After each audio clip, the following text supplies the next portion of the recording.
All right, good evening, everybody. If I could have your attention, welcome to the Belvedere Committee of the Whole meeting of April 27th, 2026. If the clerk will help me with a roll call, please. Albertini. Here. Brereton. Here. Flurry. Here. Frank. Here. Gramkowski. Here. Hoynes. Here. McGee. Here. Montalbano. Here. Peterson. Here. Stevens. Here. 10 present. Right, I don't think we have anybody registered for public comment. Nope. The only thing that I did want to remind the council is we do have an urban forest management meeting for our plan. Director Anderson, I think he'd left one on your desk this evening here for April 30th, 2026 from 5 to 7 p.m. If you can find time and you would like to attend, please do.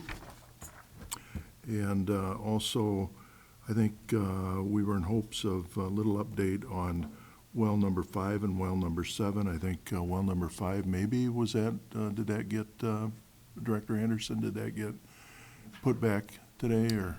It was supposed to be, they were hopefully going to be able to pump water today. Didn't get an update. I don't know if they got, I know they got finished up. I don't know if they were actually started to pump water. And then as soon as they get that one back online, which should be the next day or two, then they'll be back at number 7. They got about a week and a half probably worth of work to do there before that one's back online as well.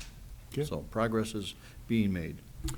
FYI, council, glad it's not the heat of August, and we have got a lot of rain. So, also, I did want to thank the American Legion Post 77 members and Commander Gino Kuhnwald. They had a nice family day event this past Saturday. It began at noon, and I wanted to thank them for their hospitality and for everything they do to serve our veterans. Thank you. Gino?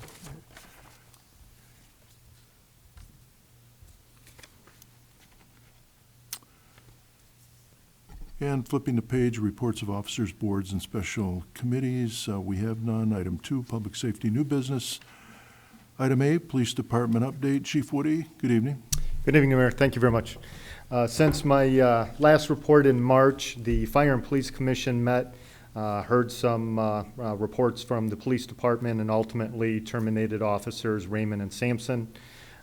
They also had approved the psychological and medical of entry-level applicant Seth Norris. We'll be swearing him in on Friday, May 1st at 9:30 here at City Hall and Council Chambers. For your reference, Officers Jancic and Sanders are in different phases of the FTO program still. Officers Admonson and Drop graduated Basic Police Academy at Sauk Valley last Thursday, and they began FTO over the weekend.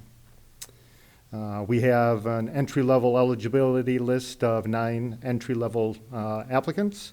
Michelle Young's retirement ceremony will be this Friday, May 1st at 12 p.m. at the community building. You're all welcome to attend, and I'm sure she'd be glad to see you. And currently, we still have 3 openings to fill. That complete my report for this evening, and I'll answer any questions that you may have. Okay, thank you, Chief. If any of the members have any questions for the chief, feel free. Alderman Albertini? Thank you, Mayor. I missed the day you said for the swearing in. Swearing in would be this Friday at 9:30. Yep. Okay. Any other questions? Okay, hearing none. We have item 2B, vacation carryover requests.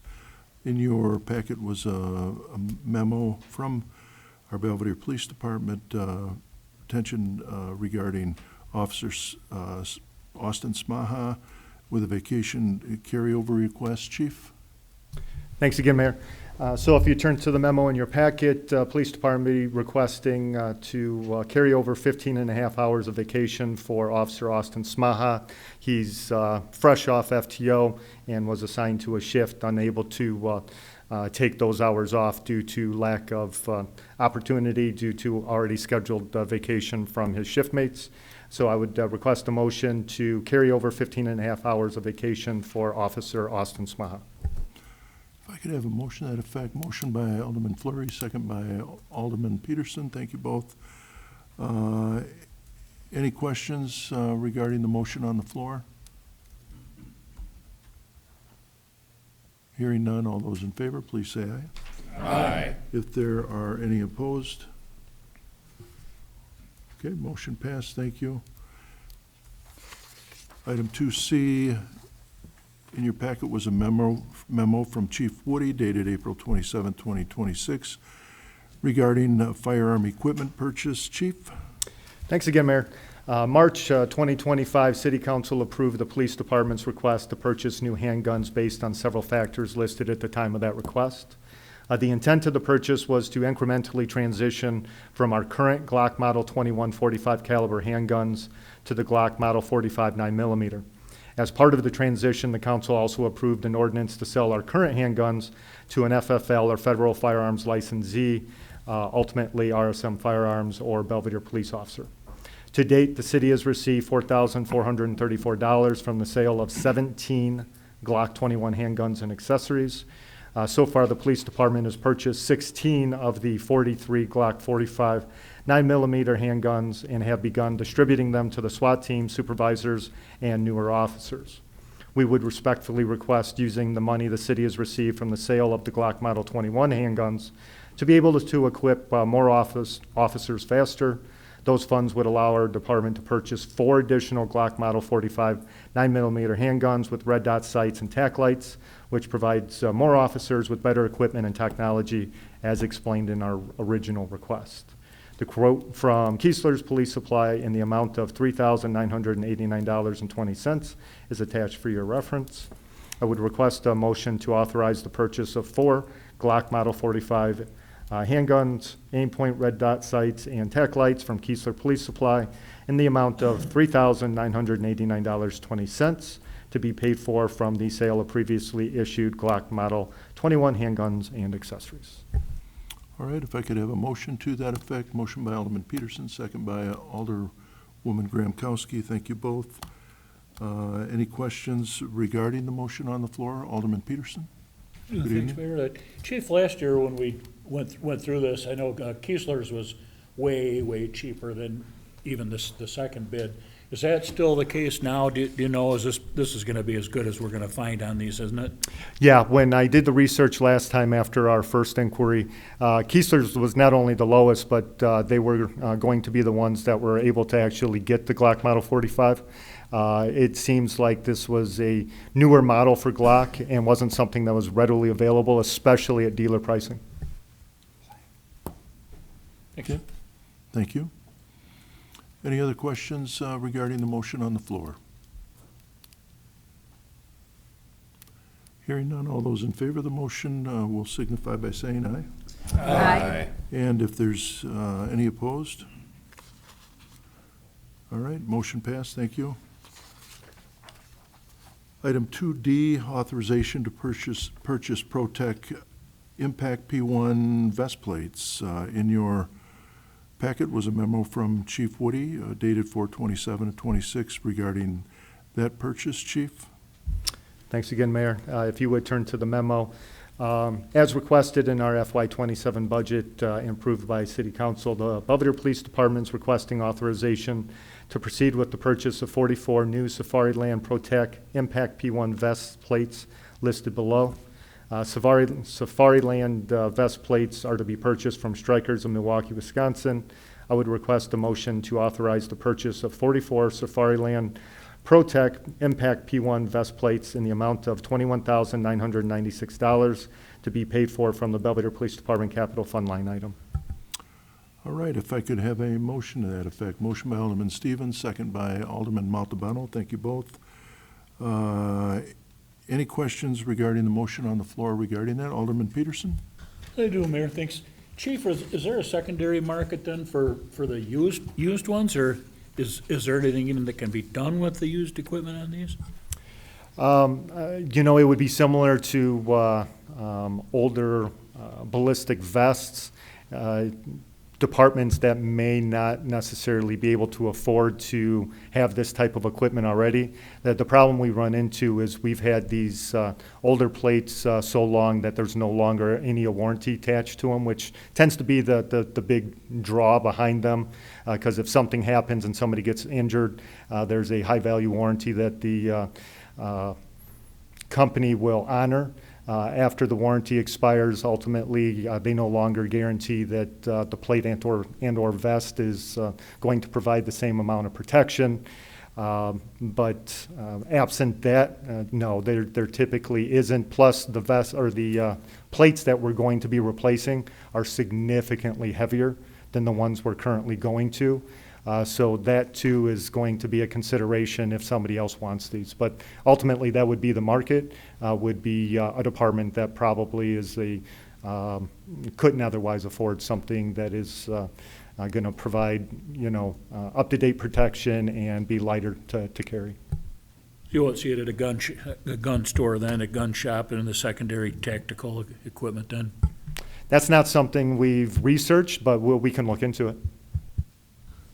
I have to admit, I've never noticed that either. I have no idea if there is any such market.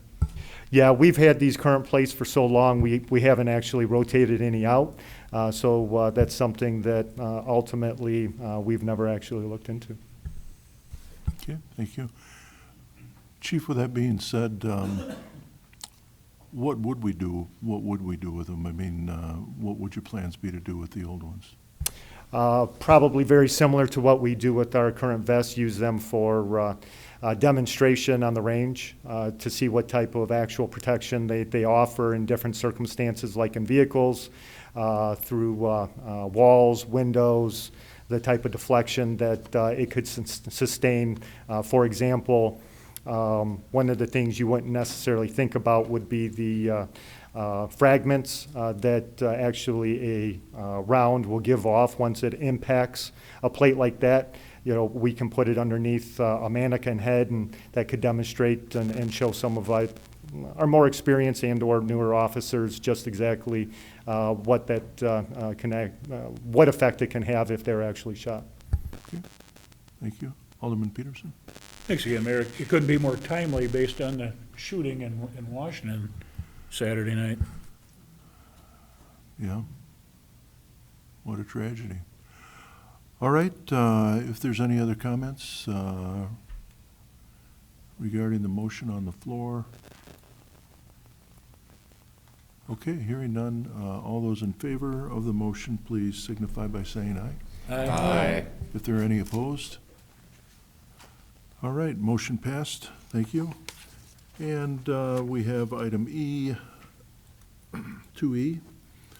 The Lexipol Master Service Agreement in your packet is a memo dated 4/27/2026 from Chief Woody regarding the Lexipol Master Service Agreement approval. Chief? Thank you again, Mayor. Our agency requires a policy management solution that is compliant with applicable laws and regulations, accessible in the field, and customized to fit our needs. Due to the increasing complexity of evolving laws governing public safety organizations, developing department policies that are up to date with current laws and case law, updated procedures, constantly review and maintenance is very time intensive.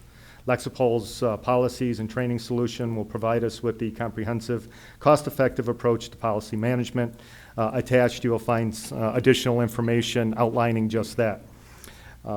I would request a motion to approve the expenditure of $37,841.60 from the Belvedere Police Department Capital Fund line item and authorize the mayor to sign the master service agreement for Lexipol's policy management solution.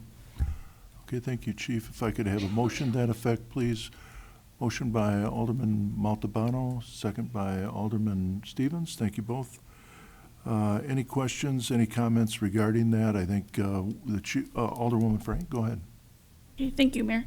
I just had a question. I know this is for an annual fee, but are we locked in like a contract for 3 years, or is it just 1 year? No, there is a contract. City Attorney, do you remember what the duration of that contract is off the top of your head? Yeah, off the top of my head.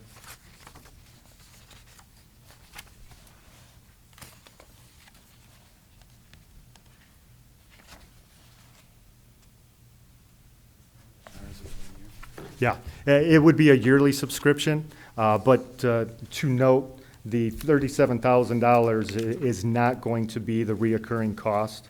Additional costs going forward will be significantly less. I believe that's going to be one of the last pages in your packet there.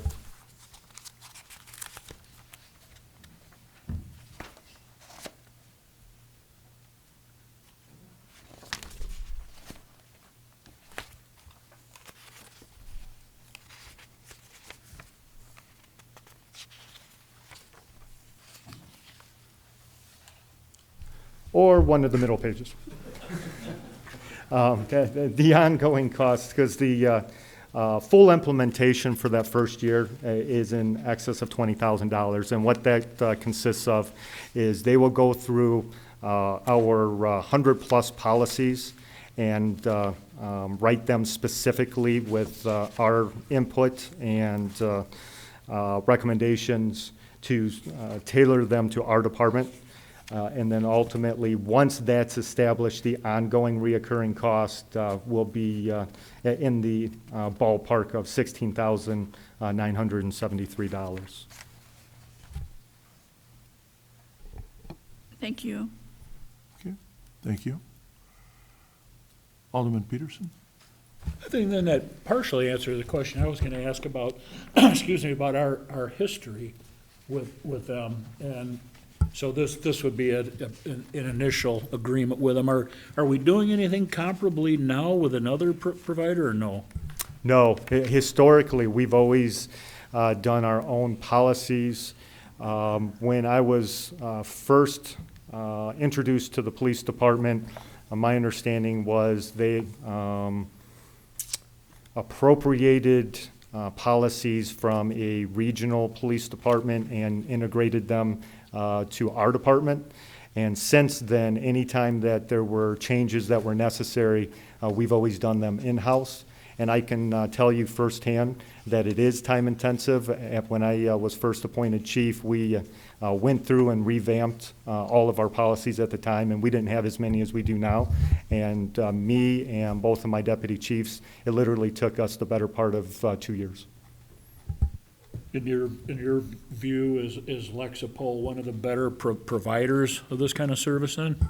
Yes, it's something that we know numerous departments also use Lexipol. They have attorneys on staff that are able to provide them with legal references and documents to tailor their policies.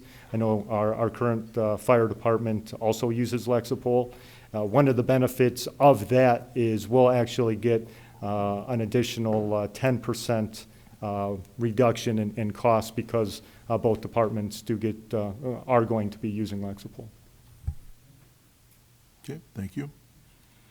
Any other questions on the motion? I was starting to say, Alderman Peterson, you kind of hit on it, and the chief talked about it, but when we had chatted about this, the policies are real-time and real-time updates, especially with legislation that changes. And I think it is a state-of-the-art way to handle that. It certainly brings the department up to speed what they may be, and it's I think it's a cost that is necessary. I appreciate it, Chief, for you bringing that forward. Yes, Chief? Yeah, just some more insight into our process as it currently stands. So by the time that we become aware of a law change, which isn't always timely, then we have to go in. The command staff will make our changes, and then ultimately we forward it to the supervisors and then wait for them to make any recommendations at their level. They will review it with their officers, provide those recommendations back up to us. We make the changes and then sign the policy, push it out to the patrol level, and then they sign off on it in paper form and then return it. Where it can all be done electronically. The policy gets done, we review it, it gets pushed out to the department, they sign off on it. It significantly reduces that processing time. Okay, thank you, Chief. Alderwoman Gramkowski? Thank you, Mayor. Is there any government agency that comes in to audit and make sure that you're educating your officers on the new standards that come out? No. There may be like CALIA or ILEAP, which is a certification process, but our department is not certified in that. Okay. Thank you. Any other questions for Chief regarding the motion on the floor? Feel free to ask. Okay, hearing none, all those in favor of the motion to approve the expenditure of $37,841.60 from the Belvedere Police Department Capital Fund line item and authorize the mayor to sign the master service agreement for Lexipol's Policy Management Solution System. All those in favor, please signify by saying aye. Aye. If there are any opposed? All right, motion passed. Thank you. Thank you, Chief. Item F, Fire Department update. Chief Shadle, good evening. Thank you, Mayor and Council. In the past 30 days, the fire department has responded to 262 calls for service. We've had a little bit of a reprieve in number of calls lately. We're averaging 8.7 per shift. Of those, we had 8 fires, 2 power lines down, 2 gas leaks, 11 citizen assists, 21 lift assists, 1 car accident requiring extrication, and I need a bottle of water. Oh, look at that. And 9 car accidents with injuries. Additionally, of those calls, 178 of them were medical calls. We had 17 breathing problems, 14 chest pains, 4 seizures, 3 diabetic problems, 8 altered mental status issues, 18 falls with injuries, and 9 other traumas, resulting in 152 ambulance transports. Notice there were no overdoses this month. This is potentially, I don't know of any other month that it hasn't been. Last month there was 1, and that was actually an intoxicated person and didn't require any Narcan or anything like that. So I wanted to update you guys too on Engine 101. It should almost be fixed. Last summer, it was involved in an accident, and we were able to use it. It was more cosmetic in some of the hose trays.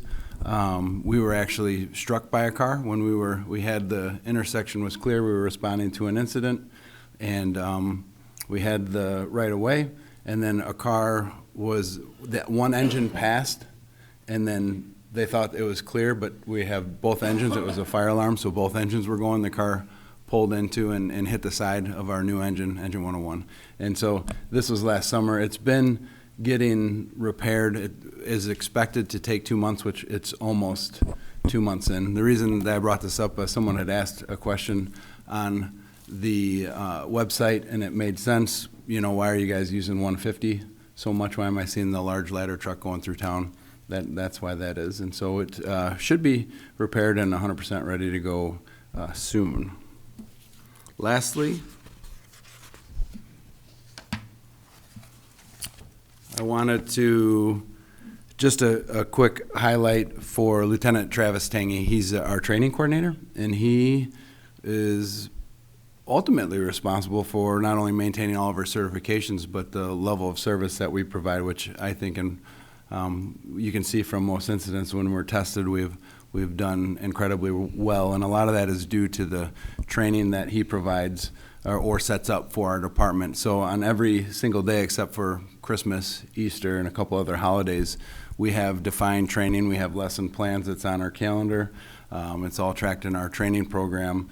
And this month, every year he has Cornerstone classes. And what Cornerstone classes are is that they are through the state, through the Illinois Fire Service Institute. So these are an extension of the University of Illinois.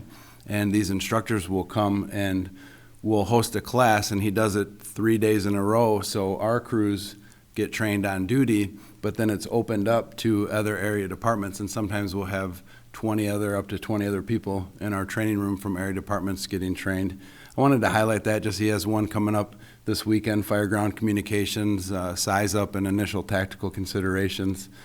things like this are a great opportunity, and the way he has it set up, it's no cost because it's grant funded for the instructor to come, and then he sets it up so it's taught all 3 days. And so as long as they're not running calls during that time, they're able to get the whole class. And so I just wanted to mention him and mention this, and that concludes my report. Okay, thank you, Chief. Anybody have any questions for Chief Shadle regarding his update? Feel free. You know, Chief, it had been chatted about, you know, the opioid epidemic that we had in this country with some of the drugs that were coming across the southern border. And I think that there's no question that when you cut the flow off and you're serious about stopping that drug traffic into this country, I think that we see a lot less. I know the previous administration claimed that they couldn't do that, but we have done it, and in a relatively short period of time, and I do believe that we're seeing a lot less of these opioids that have been coming into the country previously, and it's just simply that we've shut the flow off, not to mention, I guess, bombed some of the boats that were bringing them on shore. So I think it's a good sign, and I hope it continues here, but rather than accept it and treat it, I'd always was advocate for some of our agencies, including our health department, to advocate for closing the borders down and not allowing the drugs to come into this country. I think that would be a logical one, rather than trying to put a Narcan dispensary on every building. And you can do that, but obviously that wasn't effective. So I certainly hope that that continues, that trend continues.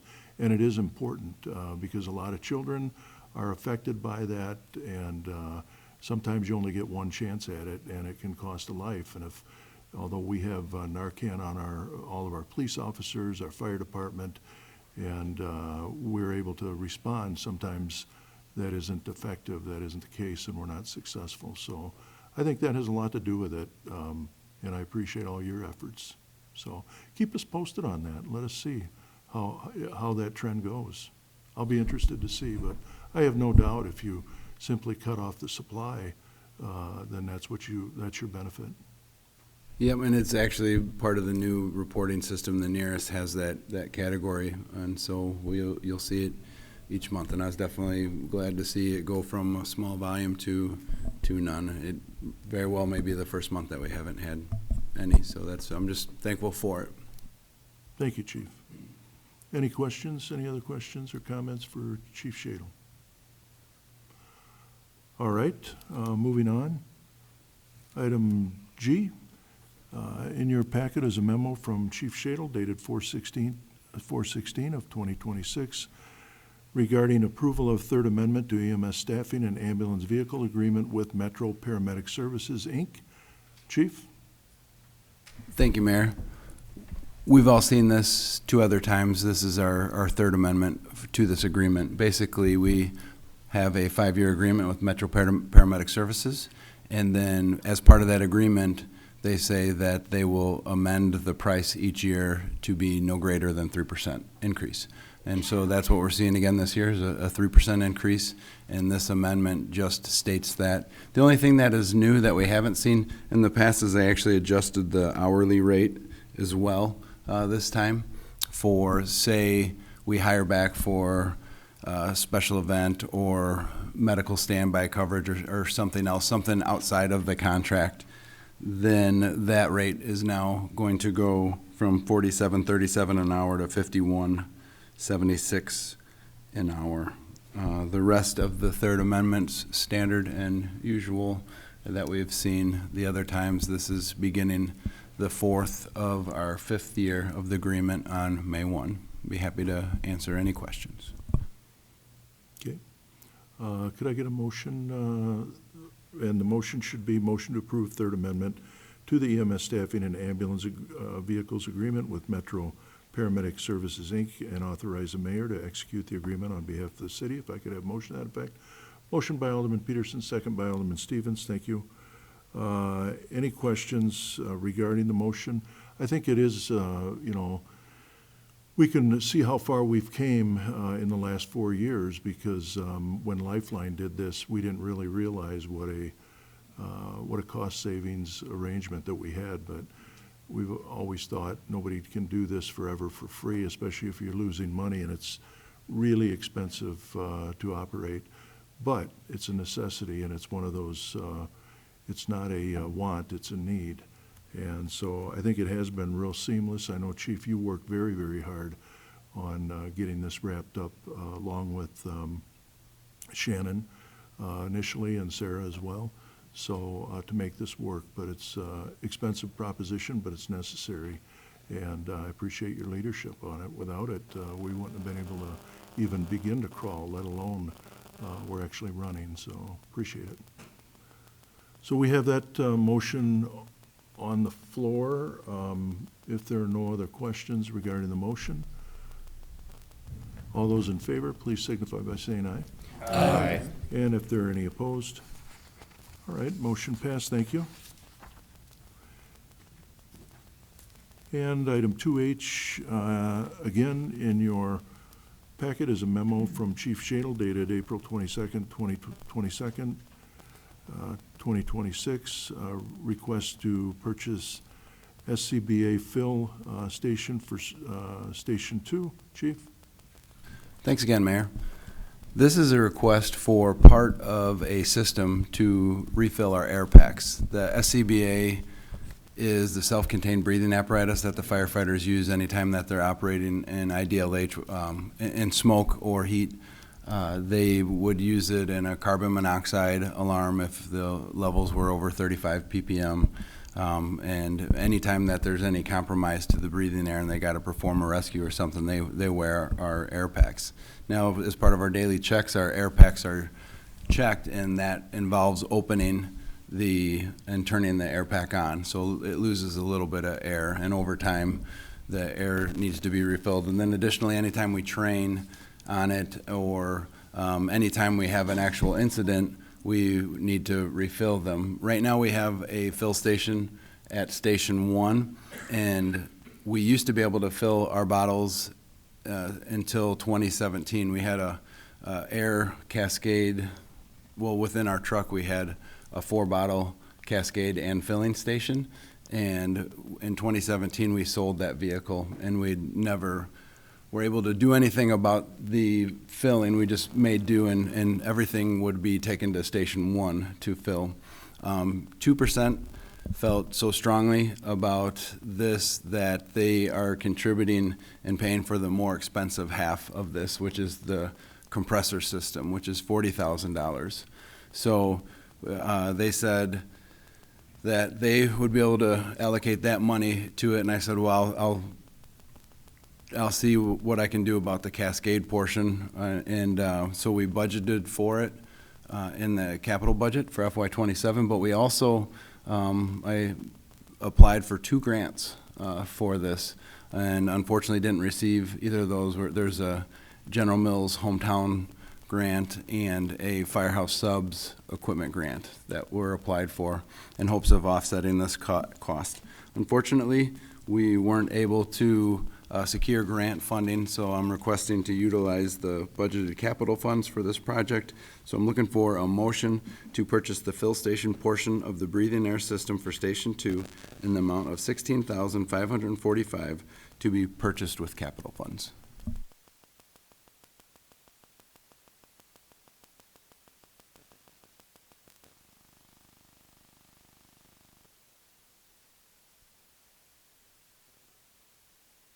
Thanks, Mayor. I commend you for doing that, Chief. I didn't realize that since 2017 that both stations wouldn't be able to accomplish this, because certainly, a disaster could happen at either station. A tornado could just as easily hit Station 1 as Station 2. It'd be terrible to have a storm, a natural event, or any kind of catastrophe take out your fill capacity. So, but it would have been $1,840 a year over the 9 years if we'd amortized the cost to do it.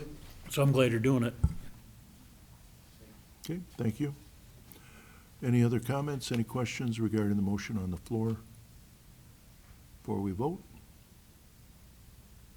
Hearing none, all those in favor of the motion, please signify by saying aye. Aye. And if there are any opposed, motion passed, thank you.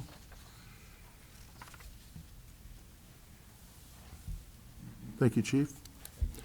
Item I, St. James Catholic Church Corpus Christi Parade request. In your packet is an application for Belvedere Parade permit regarding or on behalf of St. James Church in Belvedere. The event is for Sunday, June 7th, 2026. The hours are from 1 to 2 p.m. and with the associated route. If I could have a motion to approve this, and it's an annual event that they do, if I could have a motion to approve it, please. Motion by Alderman Albertini, thank you, and a second by Alderman Stevens, thank you both. Any questions, any comments regarding the motion on the floor, feel free to ask. I think it speaks for itself. Hearing none, all those in favor of the motion, please signify by saying aye. Aye. And if there's any opposed. Motion passed, thank you. And then item J, block party request for the Boone County Arts Council. This date of this requesting a street closure for 9/19 of 2026. It's asking that they want to close off State Street to Whitney Boulevard, the one-way street adjacent to Hub Park, which street to be blocked is Pleasant from South State Street over on that one-way on Pleasant to Whitney. If I could have a motion to that effect, please. Motion by Alderman McGee, second by Alderman Peterson. Thank you both. Any questions, any comments regarding that request? Floor is open. Feel free. Hearing none, all those in favor of the motion, please signify by saying aye. Aye. And if there are any opposed, motion passed, thank you. Item K, block party request form for 43, it's not Cloverdale, it should be 4396 North Valley Ridge Road in Belvedere, which I believe that's Deer Hills, I believe. Anyhow, it's for September 12th, 2026, 6:30 to 9:30. They're going to have a band for a private party. And they're requesting the block party request be granted. So if I could have a motion to that effect, please. Motion by Alderman Peterson, second by Alderman McGee. Thank you both. Any questions, any comments regarding the request? Please feel free to weigh in.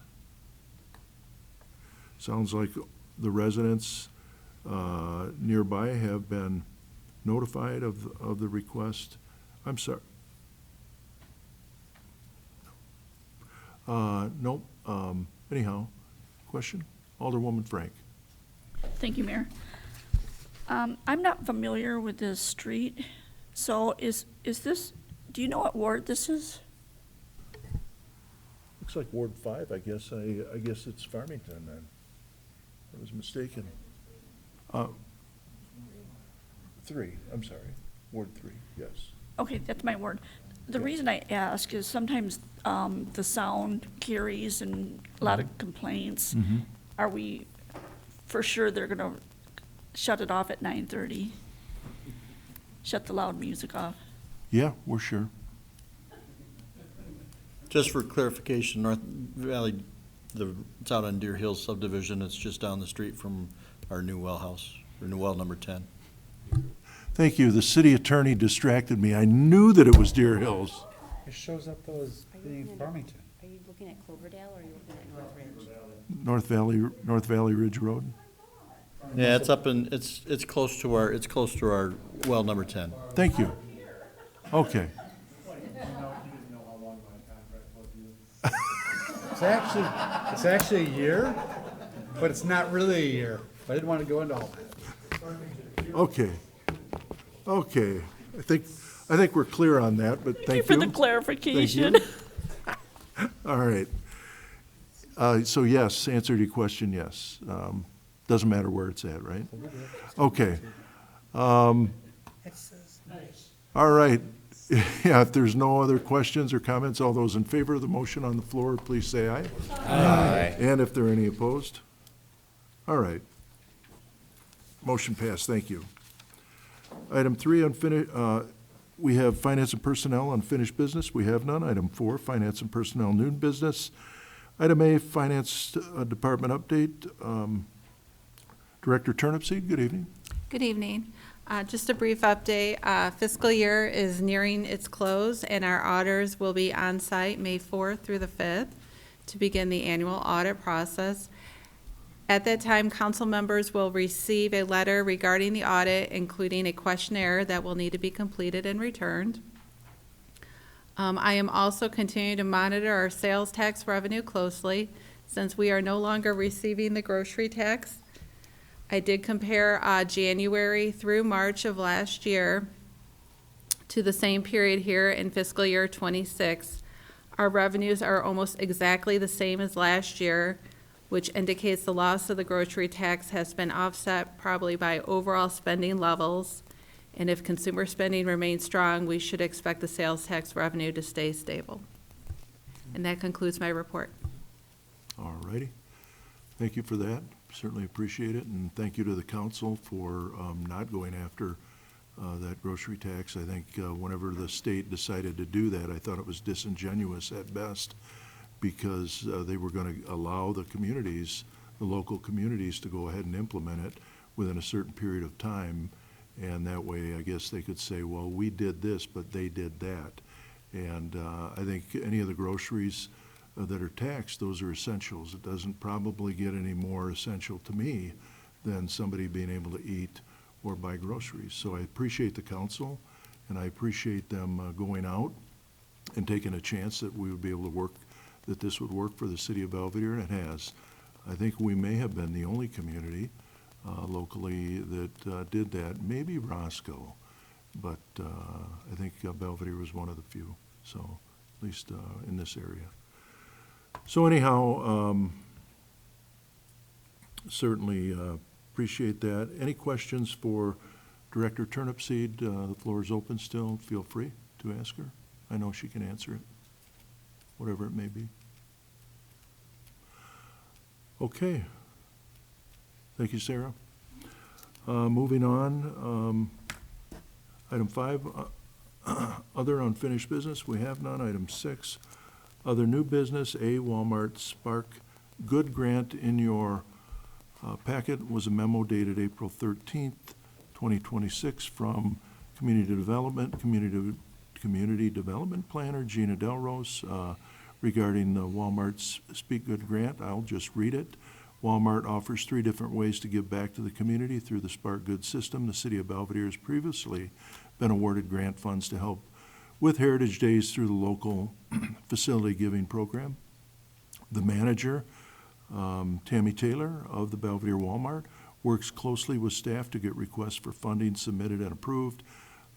The online system only permits 1 grant to be awarded to an entity, so instead of 3 different grants being awarded to the city, the Belvedere Walmart awarded $2,500 to the Heritage Days account with instructions to split the funds with the Belvedere Police Department and the Belvedere Fire Department. The requested motion to accept $2,500 grant from Walmart and to transfer $1,000 from the Heritage Days line item to the Belvedere Police Department and to transfer $1,000 from the Heritage Days line item to the Belvedere Fire Department, with the remainder then going to the city, and the use of the donations are not specified. So however we decide to use them, it appears that's good with Walmart. As everybody knows, Walmart, under the Tammy Taylor out at the Belvedere Walmart, does many, many different things for the city of Belvedere, and in conjunction with the police and fire department. Shop with a Cop comes to mind, definitely, but they do a lot of good things here. So if I could have a motion to that effect, please. Motion by Alderman Peterson, second by Alderman Montalbano. Thank you both. Any questions, any comments regarding that motion? Alderman Peterson. I was just going to ask, Mayor, was there an indication of what to spend the other $500 on, or just leave it on account? Heritage Days. Heritage Days, how we would celebrate Heritage Days, you know, which can be anything from, we throw a lot of candy, and we should on our 250th, you know, celebration, anniversary celebration, but, and we also pay for things like, you know, any of our signage that we'll get this year for a once-in-a-lifetime event, and, fireworks. We do spend a lot of money on fireworks, and I hope that people go out and see the fireworks, so that definitely would be a good thing. But we do spend a lot of money on that so that we can celebrate the 4th of July as well. So any and all of those things, Alderman Peterson, will be able to use that money, that's for sure. If anybody has any specific ideas regarding how we may want to use it, give me a call. All right, we have that motion on the floor then.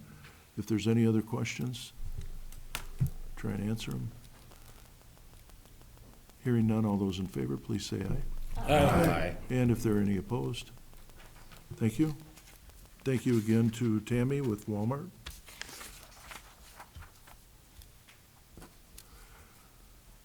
Item B, water and sewer rate review, sewer rate increase. In your packet is a memo from Director Anderson dated 3/31 of '26 regarding just that subject.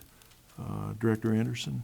Thank you, Your Honor. Memo in your packet, as discussed during the FY 2027 budget presentation, the $87.3 million 2028 WWTP improvement project loan repayment will require an annual payment of approximately $3.9 million beginning in 2032. A series of rate increases over the next 6 years will be required to make these payments.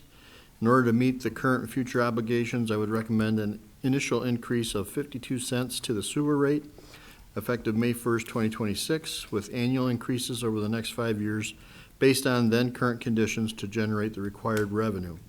The average water and sewer bill for 6,000 gallons of water per month in our region is $78.54, and our current water and sewer bill averages $48.45, substantially lower than the average. The 52-cent rate increase will increase the monthly bill by $4.17, which will be $52.62, which is still quite a bit below the average, and that represents an increase of 9.9%. And if council approves this request, it'll go to city attorney for drafting of an ordinance and back to you for approval in ordinance form. Okay, thank you for that, Director Anderson. So if I could get a motion regarding the 52-cent increase in front of you, sewer rate increase. Motion by Alderman Peterson, second by Alderman Stevens. And you know, it's never good that we have to raise our rates, but keep in mind, as we've talked about before, we haven't had a significant improvement at the wastewater treatment plant since 1985. There's no question that everything goes up. With the mandates that we've had, I think there were 84% of these are unfunded mandate costs. And so we have to be able to flush the toilet, and we would like to do it as efficiently as we always have, but still, even with our increase or the increases that are going to allow us to make improvements at this plant, you know, they're long overdue, and you cannot commingle the account with the wastewater treatment plant, water or sewer, with any other funding, but that we obtain from in the city. They have to support the self-serving. They have to support their own self. But our rates, as Director Anderson had said in his memo, puts it into perspective, especially when you look at our current rates at $48.45, and the national average is at $129. We have went about as far as we can with our wastewater treatment plant before we've had to make improvements, which has been, what, 41 years. Anyhow, I think that is significant. Director Anderson? Right, and then the incremental process too, we're hopefully going to realize some additional usage coming up, consumption with the new Walmart facility, for example, becoming fully online. Stellantis opening back up will be huge for us on the water side, and the corresponding development we're seeing when Stellantis opens back up again with the suppliers and some additional development being proposed for the city. And we'll look at this on an annual, ongoing basis, and hopefully that usage will increase in usage will help offset some of the increases that are going to be needed to make up the repayment process for this project. Alderman Peterson, thank you, Director. Thanks, Mayor. I just was wondering how the additional roughly $4.17 would be accounted as far as our purposes. Is it gonna be something to get set aside in a bond and interest payment for the 2028 project, or is this gonna just go into a capital fund, and if there's ongoing, if there's O&M expenses that come up, is it gonna go to that? Or are we specifically earmarking it into bond and interest? At this time, it's not. It's going to go to the bottom line and as a revenue source. Typically, in the past, when we've had periods of more revenue and less expenses, as we got those, then we would transfer that out, transfer it into depreciation, and then that's where we go to make those payments. When we go out for actual, if we were to sell bonds and stuff, there's accounts set up specifically for that. But in this case, we're not doing that specifically. So it's gonna go to depreciation, and then basically it'll be accumulate there, set aside there to make those payments. Okay. Thank you. Any other questions? And it is important to note that we have taken a hit with, our largest water user, Stellantis, not being online. Of course, they're our largest water. They would be our largest sewer. And when you have that, and we've had it now for 2.5 years that they've been, or 3 years that they have been, have not been online. Certainly hope is it gets a little brighter. We get them back, and we'll see how that plays out as we go forward. So if there's any other questions, we'll try and answer them regarding the motion on the floor. All right, hearing none, all those in favor, please signify by saying aye. Aye. If there are any opposed. Motion passed, thank you.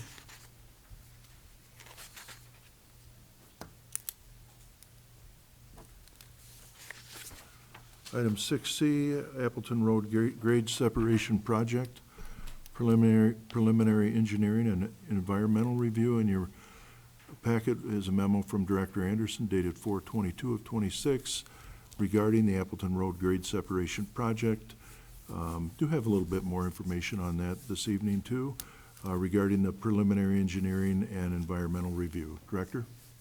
Memo in your packet, the city has received a grant from the Federal Railroad Administration in the amount of $1,666,279 and a grant from IDOT in the amount of $416,569.75 for the Phase 1 engineering and environmental review of our Appleton Road Grade Separation Project. Attached to this memo is an agreement with Hampton, Lenzini, and Renwick to complete the preliminary engineering and environmental review of this project in an amount not to exceed $2,099,853. I would recommend approval of the agreement with Hampton, Lenzini, and Renwick in the amount not to exceed $2,099,853 for the Phase 1 engineering and environmental review of the Appleton Road Grade Separation Project. This work will be paid for from $2,082,848.70 in grant funds and $17,004.30 from capital fund line item number 4151108025. Okay, if I could get a motion to that effect, please. Motion by Alderman Peterson, second by Alderman Stevens. And keep in mind, just to remind the council, the $1,666,279 come from Congressman Foster, and then IDOT had contributed. They weren't going to, but they did contribute $416,569 for that Phase 1 work. I did receive a call last Friday from Congressman Foster. They have allocated another $1 million to go towards those, to go towards the final engineering, or the Phase 2 engineering portion of that. So I'm hoping that we can get some extra funds and we can complete the engineering, and then that will put us on the list for the capital improvement project. So we'll see how it goes. It's pretty good return on an investment that probably should have been done years and years and years ago. So I think it's a good thing for the community, and we'll see how it plays out going forward. So we have that motion on the floor. If there's any other questions, we can try and answer them. Hearing none, all those in favor of the motion, please say aye. Aye. And if there are any opposed? Motion passed. Thank you.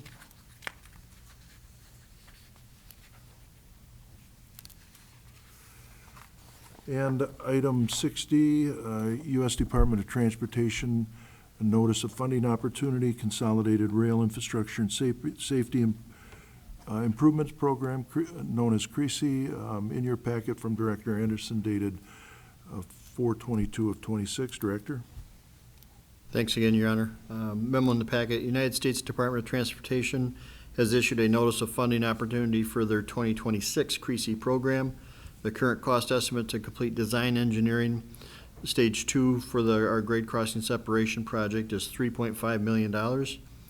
Grant applications are due by 5 p.m. on June 22nd, 2026. Attached to this memo is a proposal from HLR, our certified bridge manager, in the amount of $4,000 to complete the grant application for Phase 2 design engineering funding. Their work will include an updated cost estimate for the construction of this project. I would recommend approval of the proposal from HLR in an amount not to exceed $4,000 to complete the FRA CREASY grant application for the Appleton Road grade crossing separation project. This work will be paid for from line item number 415-110-8025. Okay, thank you. If I could get a motion to that effect for that engineering work. Motion by Alderman Montalbano and a second by Alderman Stevens. Thank you both. Any questions regarding that? That is the Phase 2, sets us up for potential estimate or potential money in the future with the grant application, but at least with the amount not to exceed $4,000, that would get us started. So if there's any other questions regarding that, Alderman Peterson? Thanks again, Mayor. I just wanted to point out that in trying to do some research online, I found the FRA had indicated that there was a program called Rail Crossing Elimination, and I think they were gonna make three and some billion, I forget the exact amount. But in any case, it said that the grant application deadline was for June 8th, and when I first read it, I thought this was the program, and then when I saw that it's a different application deadline, then it seemed like it might be a separate program, but it looks like it does the exact same thing. It's a separate program, and I was going to mention it, but I didn't want to confuse the issues. So, yes, the NOFO for the one that's in front of you tonight came out before the grade crossing elimination program, which is another funding source. There's two different funding sources that have been let out. And then the dates, you had thought they would have got the earlier first, but they didn't. So that's whatever you want to chalk that up to. But yes, they are, and I'm getting a proposal from HLR to what it's going to take to complete that application as well. And our intention would be to file an application for that program also. Thank you. Thank you. Alderman Albertini? Thank you. This grant that we're applying for, do we know how much we're expected to try for or receive from this, or there's no dollar amount attached to it yet? No, the application will be in the amount of $3.5 million, which is the total amount of the estimated cost to complete the Phase 2, the design engineering.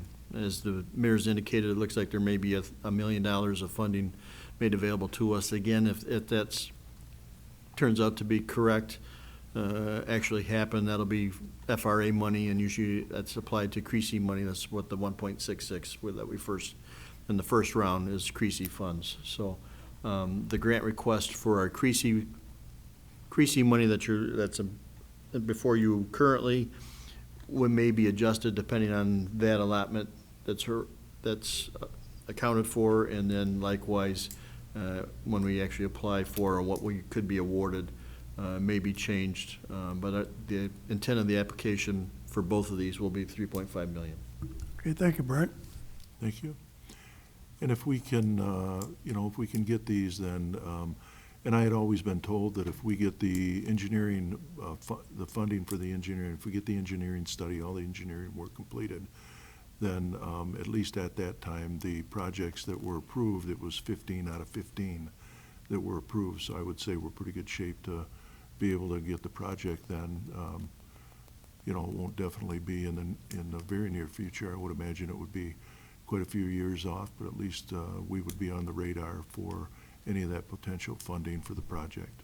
And it's gonna be interesting to see what the cost, what their updated cost estimate is for the actual construction of the project, because it's, all construction projects are going up quite a bit here recently. It'll be interesting to see where this one gets to.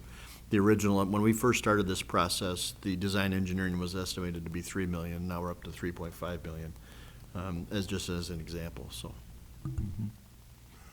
All right, if there's any other questions or comments on the motion on the floor, on the direction we're headed with that project, feel free to ask. Hearing none, all those in favor of the motion, please say aye.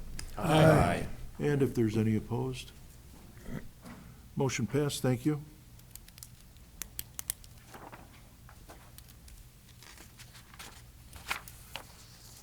And item E, resolution of maintenance under the Illinois Highway Code. Resolution of maintenance is 6E. It's in your packet for MFT funds. Director Anderson. Oh, I'm sorry. Soon to be Director Keck. Thank you, Mayor. So we're looking for a motion for the resolution appropriating the sum of $1,300,000 of MFT funds for the purpose of maintaining streets and highways under the applicable provisions of Illinois Highway Code. All right, if I could have a motion for that resolution. Motion by Alderman Albertini, second by Alderman Fleury. Thank you both. Any questions regarding that motion? Feel free to ask. All right, hearing none, all those in favor of the motion, please say aye. Aye. And if there are any opposed, motion passed. Thank you. And item F in your packet is a memo from Assistant Director Keck, dated 4/22/2026, for our 2026 landscape maintenance bid tabulations. Jordan? Thank you, Mayor. If you could refer to the memo in your packet, last week, the following bids were received for the 2026 landscape maintenance program. We would recommend approval of the low bid from Lawn Maintenance Services in the amount of $27,990 for the 2026 landscape maintenance program. This work will be paid for from Street Department line items 01, 5, 310, 6002 and 01, 5, 310, 6826. Okay, if I could have a motion to that effect, at least for discussion's sake. Motion by Alderman Albertini and a second by Alderman Peterson. Thank you both. Any questions, any comments regarding the motion on the floor? Alderwoman Frank. This is just the property that we own around town. It's not the special areas 2 and 3. No, it's just the streetscapes from the downtown and all. Okay, thank you. Okay, thank you. Any other questions? All right, hearing none, all those in favor of the motion, please say aye. Aye. And if there are any opposed? Motion passed, thank you. And in your packet, item G regarding the 2026 tree program bid tabulation. In your packet is a memo from Assistant Director Keck, dated 4/22/26 regarding our tree program bid tabulation. Assistant Director? Thank you, Mayor. As you can see, the following bids were received for the 2026 tree work program. We would recommend approval of the low bid from Minahan's Tree Service in the amount of $54,600 for tree work from May 1st, 2026 to April 30th, 2027 for the city of Belvedere. This work will be paid for from forestry funds. All right, if I could have a motion to that effect, please. Motion by Alderman McGee, second by Alderman Stevens. Thank you both. Any questions regarding the motion on the floor? Feel free to ask. It appears that bid had went down just a hair, so there is hope. All right, hearing no questions, all those in favor of the motion, please say aye. Aye. And if there are any opposed, motion passed. Thank you. And item H, 2026 Sidewalk Replacement Program. In your packet from Assistant Director Keck, dated 4/22 of '26, are the latest bids, follow the bids that we received. Director, Assistant Director? Thank you, Mayor. Soon to be Director. Soon to be. As you guys can see in your packet, following bids were received for the sidewalk, or the city's annual sidewalk replacement project. I would recommend approval of the low bid from Globe Construction in the amount of $219,800 for the city's annual sidewalk program. Unit prices are $12.50 a square foot for removal and replacement of 4-inch sidewalk, and $13 a square foot for the removal and replacement of 6-inch sidewalk. This work will be paid for from line item 01-5-310-6003 and line item 41-5-110-7900. Okay. If I could have a motion to that effect. Motion by Alderwoman Frank, second by Alderman Peterson. Thank you both. Any questions regarding the motion on the floor? Floor is open. All right, hearing none, all those in favor of the motion, please say aye. Aye. And if there's any opposed? All right, the motion passed, and that is all we have this evening on our agenda. If I could have a motion to adjourn, please. Motion by Alderman Albertini, second by Alderman Montalbano. All those in favor, say aye. Aye. Anybody want to stay? All right, for the record, we adjourned at 7:08 PM. Thank you, everybody, and enjoy the rest of your evening.